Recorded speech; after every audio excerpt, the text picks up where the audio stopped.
Kajing sapriang stet jong kunyang jeng pang corona hakikat tu aniki ribat ubala yu rongru hakikat tu aniki jela jong kari India kalapen ki wen ya kari hibrak kawai. Namar kadai ke jeng pang kabasuk baha bani bet para brio. Da kabasngok ya kakot kakya jong kinong song sunong. Larai ban pensangi no shwa ya ka revolution ya da la kari. Kabala lam kmat da UMLA barim jong kanong krem constituency uba Arden mela besayomot. Hagaji kendo beginang patai kubor haga katnyo terek mentau benai leber na keliang ba Arden mela basayomot ubalong unong prat lenti ya ka revolution ya da la kari. Rengkat kibai di giri orang ba ulapen bena baya kijing yalang pat ba ki balabuk tarik wan perlong hakeleng kisnong hakene kebri unyo trap an pensange ano aswa. Kabalong kum kalat banyada no kunyang jengpang corona bat kat kum gejing patharu da kesorkar leng ba ketenat kakot kakya ban kiar na gejing yalang pat ba. Ha bapai pat cakawi kaliang kabede bagajing kersan jong pat ba ya ka revolution ya da la kari.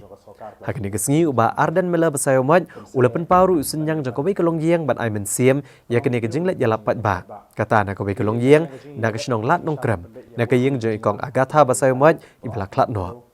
Kani kalongyeng kalano senyang da gejing ruai kersiuri kebal ai kerteng ya da la kari. Kebala thok bat ruai dukun ksiu jong ikong agatha basayomot kata uba Melvin basayomot.